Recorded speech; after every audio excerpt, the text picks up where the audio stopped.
사람이 살아가는 중에 여러 가지 할 일이 많지만 먹고 사는 일이 대단히 중요합니다. 아마 60년대, 70년대 한국에서 군대 생활을 해보신 분들은 먹는다는 게 사람을 어떻게 변화시키는지 기억할 것입니다. 요즘은 대점에 가도 먹을 게 넘치고 군대에서도 카드를 거가면서 호텔처럼 먹고 싶지만 60, 70년대 군대라고 하는 건 먹을 게 없었습니다. 그래서 쓰레기통에는 누룽지를 주워 먹은 사람도 있고 또 빵 하나 갖고 몰래 화장실에 숨어 들어가서 혼자 다 먹고 나오는 사람도 비일비재했었어요. 지금은 그런 먹는 것 때문에 어려웠던 일을 이야기해도 요즘 세대에서 먼 나라 이야기처럼 들립니다. 먹을 게 없었다 그러면 라면 끓여 먹지 이런 얘기하니까 무슨 소리인지 잘 모르죠.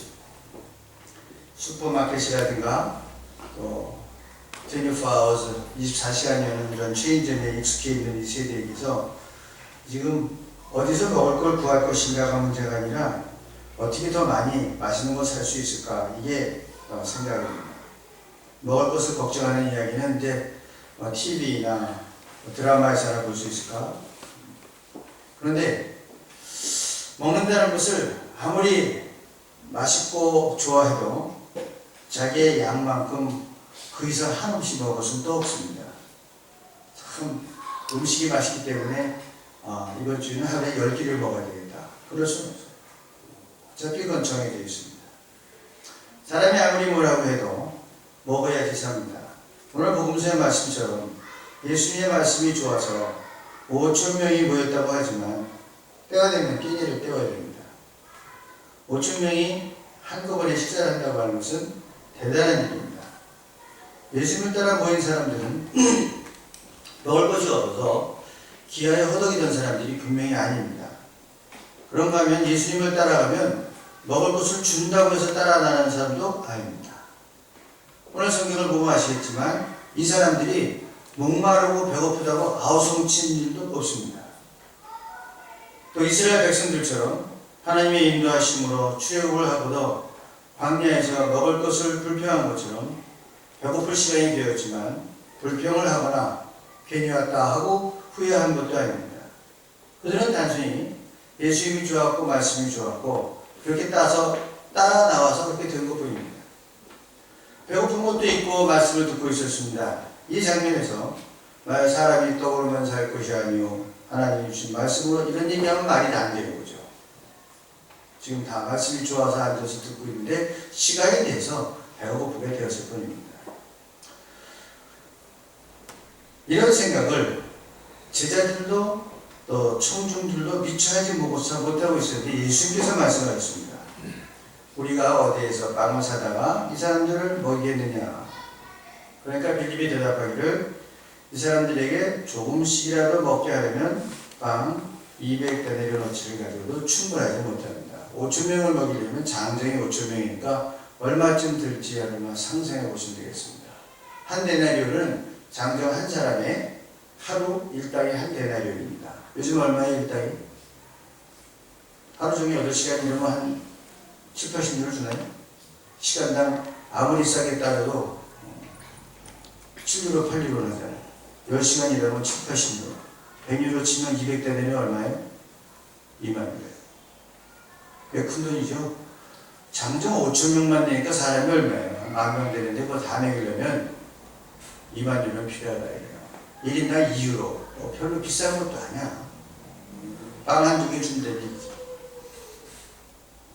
사실 이 사람들이 오늘 저녁에 그냥 집으로 돌아간다 그래도 배는 고플지 모르지만 굶어 죽을 사람들은 아니죠. 그러나 예수님이 생각하신 것은 사람들의 육적인 삶도 중요하다 이걸 보고 계십니다. 바로 이 육의 삶도 복음과 관계없이 채워지는 것이 아니라 하나님이 채우신다 이겁니다. 우리의 모든 생명에 관계된 영의 양식도 육의 양식도 하나님이 채우시대요. 하나님은 우리의 영적인 양식만 채우고 육의 양식은 각자 알아서 해결해라. 이게 아니라고 하는 것입니다. 복음이 비추는 빛이 영적인 것만이 아니라 우리 모든 일상생활의 영의 양식과 육의 양식 모두에게 영향을 미친다는 겁니다. 물론 복음이 중요합니다. 이 복음을 위해서 많은 사람들이 목숨을 걸고 숭배하는 마음으로 말씀을 전했습니다. 복음이 아니면 많은 사람들이 인간의 깊은 곳에 자리한 탐욕과 욕망과 그런 굶주림의 문제를 회개하고 해결할 길이 없습니다. 그로 인해 얼마나 많은 아픔과 고통이 이웃과 이 땅에 퍼져나가는지 모릅니다.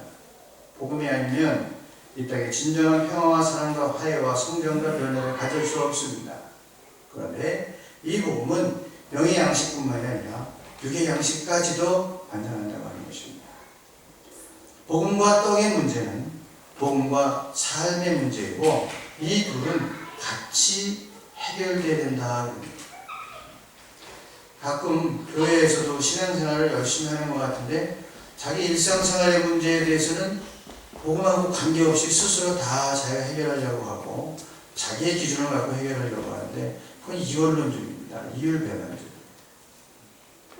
복음에 관한 하나님의 말씀은 영의 문제뿐만 아니라 육의 문제까지도 이 말씀으로 제대로 해결할 수 있어야 되는 겁니다.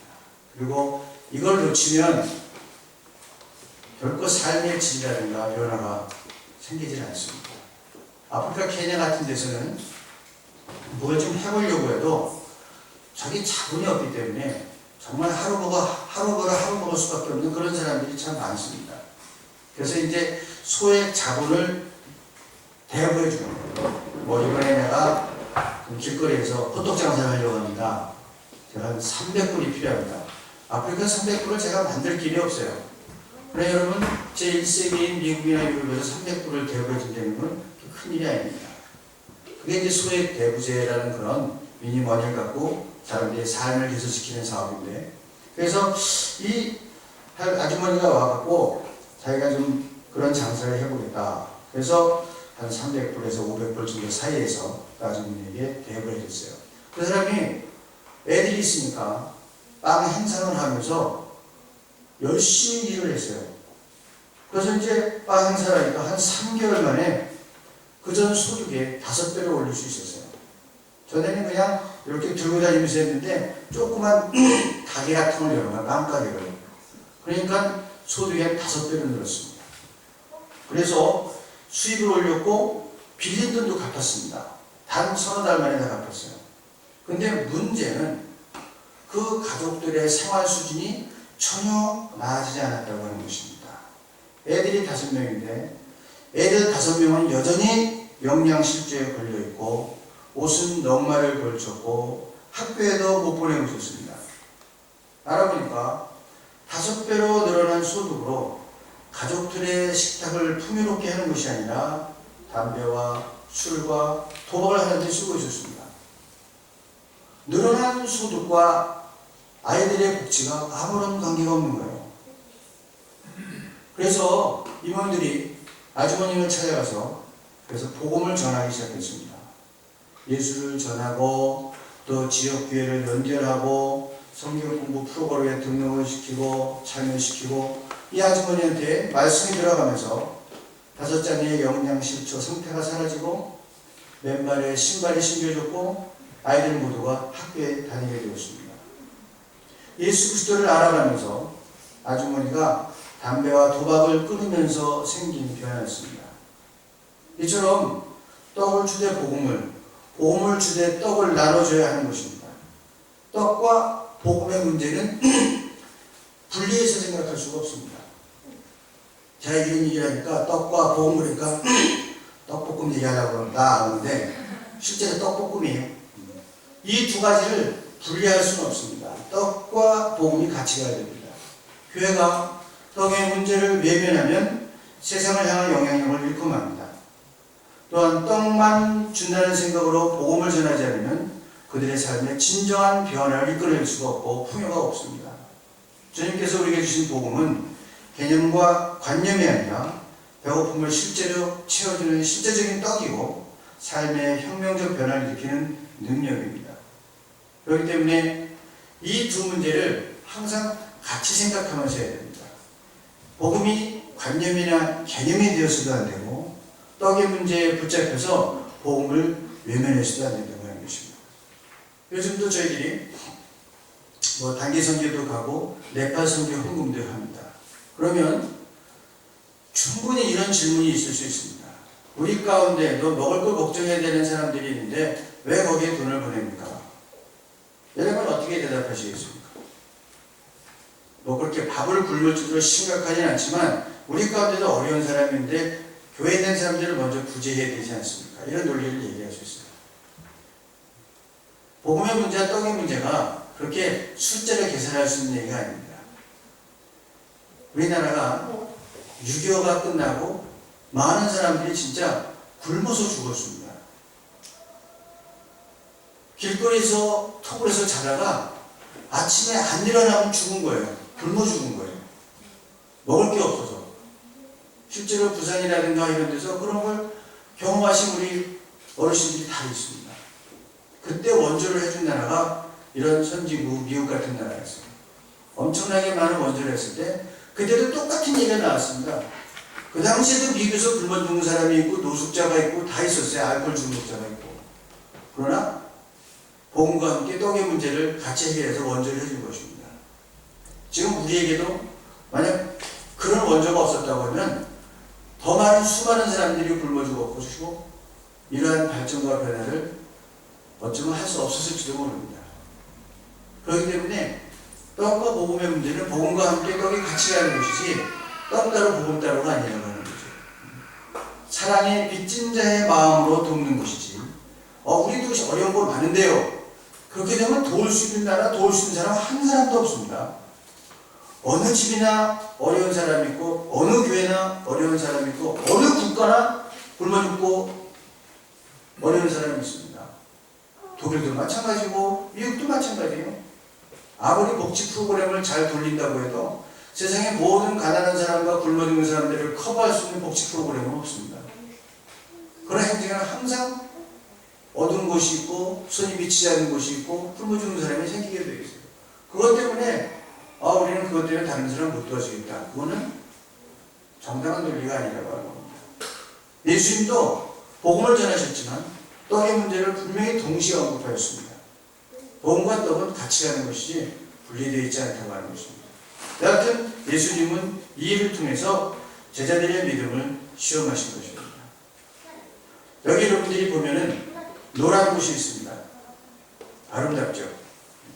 또 옷들도 요즘 여름 되니까 옷 색깔이 많이 좋아졌어요.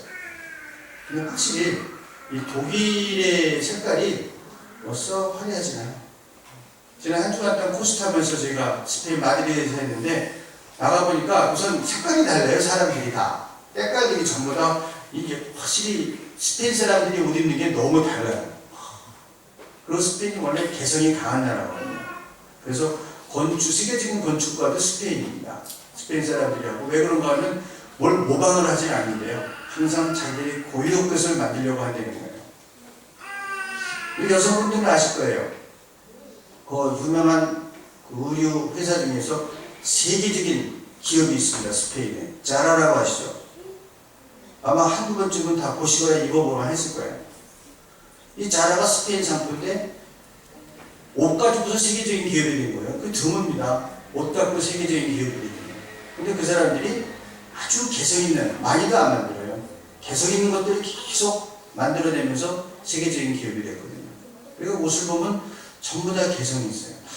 뭐 색깔도 그렇고 다 그런데 여긴 좀 뭐 그렇게 하지만 여러분이 돌아봐서 전부 다 시꺼멓고 파랗고 그렇잖아. 뱃살 때문에 참 독일이 이상해. 나도 시꺼멓지만 하여튼 여기 아름다운 옷을 다 입었다고 합시다. 이게 여러분들 아름다워요 다. 그런데 방문을 닫고 불을 딱 꺼보세요. 그러면 빨갛게 파랗게 모든 색깔은 의미가 없습니다. 빛이 없으면 색깔의 아름다움은 의미를 잊어버리는 거예요. 여러분들이 어떤 무엇을 계획을 하고 삶을 아름답게 치장하려고 해도 복음의 빛이 없으면 그 색깔은 전부 의미가 없어요. 이걸 아셔야 됩니다. 복음의 빛이라고 하는 것은 비춰도 되고 안 비춰도 되는 게 아니에요. 내 삶의 캐릭터와 아름다움과 이 모든 계획과 여러분 누리는 모든 것들이 복음의 빛이 없으면 아무것도 의미를 갖지 못한단 말이에요. 내 삶에 문제도 있을 수 있고 내 삶에 아름다운 면도 있고 다 있어요. 아주 다 컬러풀하다 이거예요. 하지만 그것이 복음 안에 있을 때 고난도 의미를 갖게 되고 소유도 의미를 갖게 되지만 복음을 떠나면 캄캄한 데서 색깔이 무슨 의미가 있습니까? 그거야말로 캄캄한 데서 까만 고양이 잡는 일이야. 아무것도 안 잡히는. 그게 바로 복음과 떡의 문제예요. 아무리 많은 떡, 아무리 무지개 떡을 갖고 있어도 복음의 빛이 없으면 의미가 없습니다. 캄캄한 데서 여러분 떡을 먹는데 하얀 떡을 먹거나 무지개 떡을 먹거나 무슨 의미가 있어? 그게 그거죠. 이를 통해서 예수님께서 그걸 가르치시는 거예요. 복음과 떡의 문제를. 그 제자들한테 그렇게 물어봤어요. 그러니까 빌립은 즉각 돈을 계산하더니 절대 부족합니다. 절대. 어림도 없습니다. 빵을 다 사줄 수도 없지만 그렇게 했다가는 한 푼도 안 남는다 그러는 거예요. 이런 상황에서 보리떡 5개와 물고기 2마리는 제자들에게 참 절망스러운 보잘것없는 것이었습니다. 지극히 현실적인 제자들에게 무슨 가망성이 있어 보이지 않습니다. 5,000명을 먹여야 될 때는 의지도 보이지 않습니다. 지금 가지고 있는 자본과 자료만을 생각하니까 가능성이 보일 리가 없고 무슨 비전이 보일 리가 없습니다. 기독교인들이 정치가인들과 경제인과 다른 것이 있다면 바로 이런 것입니다. 성경은 이 성경의 경제 원리는 세상의 원리와는 사뭇 다른 것입니다. 믿는 것은 그저 있는 것을 가지고 재어보는 통계를 세우는 그런 것이 아닙니다. 그리고 꿈꾸고 해야 하는 것과 현재 상황이 큰 차이가 있어도 우리에게 꼭 필요한 거면 주실 줄로 믿고 헌신하고 시작하는 것입니다. 그러나 시장에서 일반 여러분 이런 시장 논리로 시장에서 그렇게 했다가 망하는 지름길입니다. 시장 논리와 경제 논리는 성경에 있는 이 원리와는 전혀 다릅니다. 그런데 기적이 일어났어요. 보리떡 5개와 물고기 2마리로 5,000명이 식사를 하게 되었습니다. 이게 기적이죠. 예수님이 천국 복음을 전파하시면서 기사와 이적을 행하실 때 많은 사람들이 따랐습니다. 영육간의 기간이 되어 있는 사람들이 예수님을 따라왔습니다. 오랫동안 기다렸던 메시아가 와서 전하는 말씀이니까 그 기쁨이 말할 수 없었을 것입니다. 그러나 땅에 사는 사람들의 감격은 잠깐이요. 현실적인 문제가 시급하고 구체적으로 다가왔습니다. 광야 한가운데서 먹을 것이 없었다 이거예요.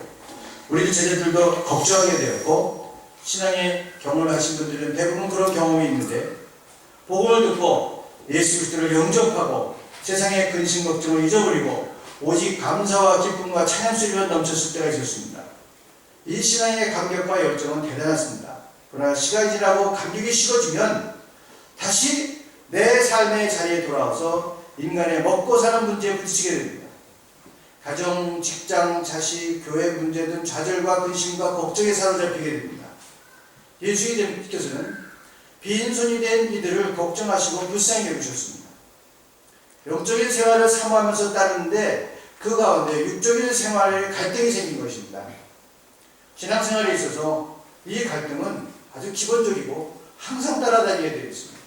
아무리 많은 은혜를 받아도 아무리 열심히 찬양을 해도 돌아서서 여러분들의 학교로 여러분들의 가정으로 여러분들의 일터로 돌아가면 거기엔 그대로 어제의 그 모습 그대로 삶의 문제가 우리를 기다리고 있습니다. 예수님께서 제자들에게 그걸 물어보신 거예요. 어디서 빵을 사올 수 있겠느냐. 빌립의 대답은 대단히 비관적입니다. 내가 가진 것이 이것밖에 없습니다. 불가능하다는 얘기예요. 사람들은요 2가지 종류의 사람들이 있습니다. 자기가 가진 것이 별것도 아닌데 대단하다고 생각하는 사람이 있고 참 소중한 것을 갖고 있는데 가치를 모르고 별것 아니라고 생각하는 사람이 있어요. 네가 가진 것이 무엇이냐 얼마나 되느냐고 물어본 거예요. 네가 것이 얼마나 있느냐. 우리가 가진 것이 아무리 크고 많다고 해도 하나님 보실 때는 보잘것없는 적은 것이 될 수 있습니다. 그러나 아무리 보잘것없는 적은 것으로 생각되어도 그 꿈을 내어놓고 헌신을 하겠다고 하는 현실적인 노력이 있을 때는 놀라운 기적과 크기를 갖게 됩니다. 우리 주변에 많은 현실적인 문제가 산적해 있습니다. 말씀을 듣고 감격하지만 현실은 냉엄합니다. 그러나 네가 가진 것이 무엇이냐 하는 물음에 이것이 전부입니다 하고 내어놓을 수 있어야 우리 문제가 해결되고도 남는 역사가 있는 것입니다. 만약 현실적인 계산만 했다고 한다면 복음은 이렇게 전해질 수가 없습니다. 사람들은 모두 다 죽음을 두려워합니다.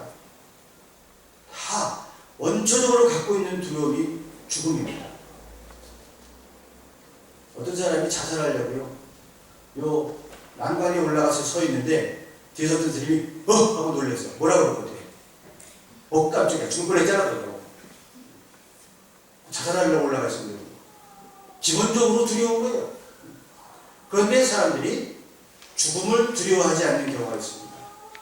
그것은 뭐냐면 자기가 생각하는 가치, 정말 자기가 소중하다는 가치가 있으면 그 가치를 위해서 생명도 내놓습니다. 복음을 전한 사람들은 이 복음의 가치를 알았고 자기가 절감했기 때문에 그 복음의 가치에 자기의 생명도 내어놓을 수 있었던 것입니다. 모든 사람은 누구나 다 태어날 때부터 본능적으로 죽음을 다 두려워하는데 오직 죽음을 극복할 수 있는 것은 자기의 가치입니다. 이것이 내 생명보다 가치가 있다고 하면 사람들은 그 가치에 생명을 투자합니다. 그러나 동물들은 절대로 자기 생명을 가치에 투자하지 않아요. 먹기 위해서 싸우지만 가치를 세워서 참 우리 암사자를 보호하는 것이 나의 생명의 가치다 이러면서 대신 싸우는 사람은 없어. 도망가지. 그러나 사람은 가치가 있으면 생명도 투자합니다. 복음은 바로 이 복음의 가치를 절감한 사람들이 생명을 걸었기 때문에 여기까지 전달될 수 있었던 거예요. 이게 복음의 힘이거든요. 기적이라는 것은 바로 그러한 상황에서 일어나는 것이 기적입니다. 사람이 임의로 만들어낸 것도 아니고 그냥 터지는 것도 아닙니다. 바로 생명을 넣어놓은 그 가치 가운데서 새로운 것이 탄생하는 것이 복음입니다. 빌립이라든가 제자들은 자기들이 뛰어넘지 못하는 고정관념이 있었습니다. 이제까지의 경험들 그리고 지금까지 쓰던 것 그 이상의 생각을 하지 못합니다. 지금 5천 명이 먹어야 되는데 그의 생각은 지금까지 10대 명이 쓰던 돈주머니와 자기의 경험의 세계를 넘어서려고 하지 않습니다. 재물에 관해서도 시간에 관해서도 능력에 관해서도 이것뿐이라고 생각을 합니다. 그러나 오늘 이 오병이의 기적은 이 고정관념들을 넘어서는 것입니다. 물론 내일이면 세상의 문제와 걱정들이 다시 닥칠 것입니다. 직장에서, 가정에서, 학교에서, 그리고 친구와 사람들 사이에서. 그러나 참된 기적을 체험한 사람들은 내일 다시 이런 어려움이 주어진다고 해도 이 오병이의 기적으로 초대하셨던 예수 그리스도가 있기에 우리는 다시 그 식탁을 생각하고 초대하시는 말씀에 순종하며 다가갈 때 하늘이 주시는 양식으로 우리의 영육이 배부를 수 있는 것입니다. 여러분이 혹시 또 성찬식을 하게 될 때는 이 말씀은 잘 기억하시기 바랍니다. 이것은 주님의 식탁입니다. 주님이 여러분들을 초청하신다 할 때 바로 이러한 초청입니다. 우리의 고정관념을 넘어서고 그분의 식탁의 그 기적을 기억하면서 다시 그분의 초청하신 식탁에 순종할 때 내 삶에 오병이의 기적이 가능해진다는 것입니다. 그를 믿는 자가 이런 축복을 주시고 이런 것으로 배불리신다. 우리의 다친 가슴에 쌓이고 쌓인 걱정과 근심을 털어내시고 하늘의 양식으로 채우십니다. 목마르지 않은 생수로 우리의 영혼과 마음을 적셔주실 것입니다. 사람들이 두 눈으로 이 기적을 똑똑히 보았습니다. 그 많은 사람들이 배불리 먹게 되는 걸 보았습니다. 빵의 문제를 해결해주는 예수님을 그들은 그래서 왕으로 세우고 있습니다. 무슨 생각이었을까요? 저 사람을 왕으로 세우면 빵 걱정은 하지 않아야 되겠다. 온 국민을 빵을 그냥 퍼지게 먹일 수 있겠다. 그런 생각을 합니다. 그들이 생각한 것은 결국 빵의 문제를 해결해주는 왕으로 생각한 거예요. 그래서 예수님이 그건 아니다 그러고 산으로 올라가신 것입니다. 예수님의 빵의 문제는 내변 바에 복음의 문제와 더불어서 주어지는 것이지 그게 주어지냐 하는 거예요. 근데 자꾸 우리는 오늘날 신앙생활 가운데서 예수님을 빵의 문제로만 본다. 어떤 사람들은 그거를 영의 문제로만 보고 세계 밖에 나가서는 자기 삶의 문제를 복음으로 바라보지 않고, 어떤 사람은 아예 내 사업의 동업자로 생각을 해서 육의 문제만 바라보는, 빵의 문제만 바라보는, 그게 아니라 복음과 이 빵의 문제는 같이 가는 것이다. 하나님께서는 그것을 채우시기를 원한다는 말입니다. 바로 그곳에서 오병이어의 기적이 일어나는 겁니다. 오늘 국밥집 이야기인데요. 이 국밥집 아저씨가 국밥을 하면서 이렇게 살아가는데, 오늘날 그 손주하고 할머니가 들어오시는 거야. 아주 가난해. 그 손주가 그 국밥을 먹고 싶어 하니까 그냥 고기 돈을 모아서 딱 1인분밖에 먹을 수가 없어. 그래갖고 이제 손주가 들어와서 그러는데 딱 1인분만 시키고 손주를 국밥을 먹이는 거예요. 왠지 뭐 엄마 아빠 가정에 문제가 생기고 할머니하고 둘이 사는데, 할머니는 이제 앞에서 바라만 보고 있어. 그러니까는 손주가 먹으면서 할머니 배 안 고파? 안 먹어? 그러니까 난 괜찮다. 뭐 맛있게 먹어라. 그러면서 이제 침을 꼬를까? 그 깍두기 안에 그 집어넣어. 그 아저씨가 이렇게 보고 있다가 안 된 거야. 그렇다고 그냥 갖다 주면 자존심이 상할 거야. 근데 각자 아이디어가 떠올랐어요. 그래서 국밥을 하나 말아갖고 할머니한테도 갖다 줬어. 할머니 축하합니다. 무슨 일이야? 저희 교회에서는, 저희 식당에서는 100번째 손님은 무료로 국밥을 드립니다. 할머니가 100번째예요. 이게 웬 팽제냐. 그래서 두 사람이 맛있게 먹고 나왔어요. 그러니까 기분이 좋잖아요. 국밥 두고 오셔가지고. 그리고 한두 달 지났는데 그 꼬마 녀석이 국밥집 앞에 저기 국밥집 건너편에 앉아있는 거예요. 그리고 이렇게 긁고 있는 거야. 하루. 그 다음 날서 또 긁고 있어. 그래서 제가 왜 저러나? 그래서 이제 그 국밥집 아줌마한테 가서 알아보라고. 그때 아줌마 가서 애한테 물어보고 보더니 얼굴이 어두워. 그랬더니 내일 모레가 할머니 생신인데 할머니 생신날 국밥을 좀 드리고 싶은데 이게 언제 들어가야지 이게 100번째가 되냐 이거지. 그렇게 해서 세는데 그 집이 100명씩 들어오는 집이 아니거든. 항상 78번째 끝나 80번. 그 이게 할머니 생신에 이게 100번째를 딱 맞춰 들어가야 되는데 이게 문제라. 그래서 고민을 하는 거예요. 내일 모레가 할머니 생신이랬는데 이 손주는 할머니한테 국밥을 대접하고 싶은데 길이 없는 거야. 그러니까 아저씨가 갑자기 고민이 생겼어. 괜히 국밥 줘갖고 이게 고민이, 손주가 할머니는 드리고 싶다는데 이게 방법이 없는 거야. 전에는 그냥 배꼽 찐다고 드릴 수 있는데 손주가 쉬고 있잖아. 이 거짓말도 할 수가 없고. 그래서 생각하다가 딱 전화 통화법적이 생겼어. 시청 과장님한테 김 회장님 내일 놀러 오시죠. 식사나 같이 하시죠. 오실 때 직원들 다 데리고 오세요. 제가 오늘 쏘겠습니다. 또 친척 회장 형님 내일 좀 오셔서 국밥 드세요. 애들이랑 다 같이 오세요. 막 초대를 한 거야.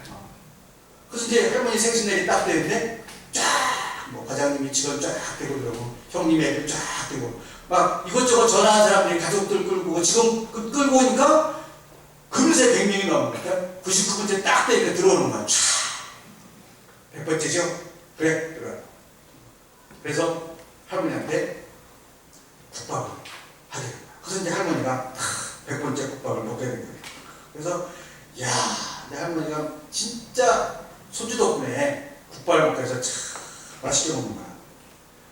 그러니까 이제 할머니가 먹으면서 너 안 먹었지? 침 많이 먹었어요? 얘도 안 먹어 손주가. 그러면서 깍두기나 하나 집어넣어서 침만 꼴깍 생기는 거야. 아줌마가 저 애도 국밥 하나 갖다 주자고. 아저씨가 있다가 그런 소리 하지 말라고. 지금 제가 먹는 거보다 할머니가 지금 그 하나를 드시는 게 너무너무 기분이 좋은 거예요. 그러니까 그냥 놔.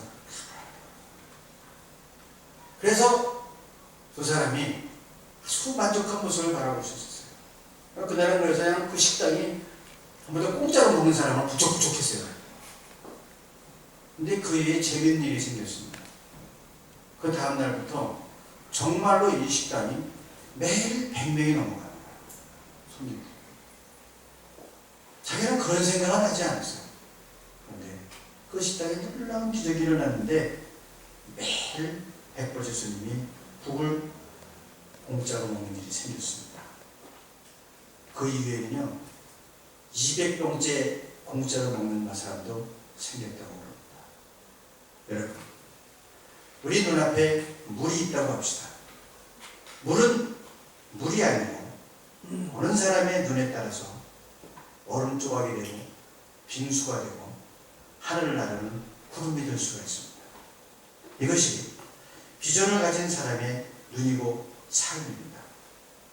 떡과 복음이 주님 안에서 하나가 되고 그 복음의 빛 아래 있을 때, 그리고 그 빛 아래에서 아름다운 꿈과 비전을 가지고 여러분들이 살아가면 주님이 주시는 그 은혜와 비전과 꿈을 따라서 세상을 아름답게 만들어갈 수 있습니다. 우리가 받은 복음은 내 몸, 내 생각, 내 마음 하나 평안하자고 받은 복음이 아니다. 사랑하는 여러분, 이 복음으로 떡과 복의 문제를 해결하시고 여러분의 삶을 아름답게, 세상의 삶을 아름답게 변화시켜 나가는 여러분 되시기를 주의 이름으로 간절히 축원합니다. 기도하시겠습니다. 하나님 감사합니다.